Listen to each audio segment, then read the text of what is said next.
शुक्रिया।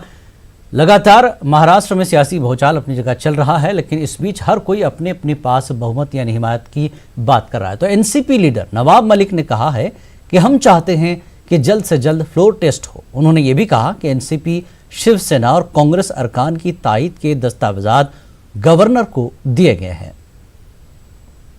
स्थापना को लेकर जो याचिका सुप्रीम कोर्ट में की गई थी, उस पर कल सुबह 10:30 बजे सुप्रीम कोर्ट फैसला देगा। निश्चित रूप से उसके बाद हम अपनी रणनीति तय करेंगे। 165 का संख्या बल हमारे साथ है। जल्द से जल्द फ्लोर टेस्ट हो, हम चाहते हैं।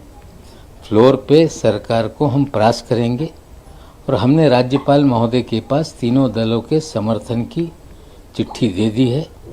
हमें डर लगता है कि सत्ताधारी जो आज हैं, फ्लोर पे हारने के बाद कहीं राष्ट्रपति शासन फिर ना लगा दें, इसलिए हमने राज्यपाल महोदय के पास शिवसेना, राष्ट्रवादी कांग्रेस और कांग्रेस के विधायकों की चिट्ठी दे दी है।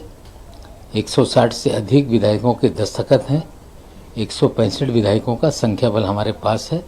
हम कल 10:30 बजे तक इंतजार करेंगे। हम चाहते हैं कि जल्द से जल्द फ्लोर टेस्ट हो ताकि हम पटल पर सरकार को हरा पाएं।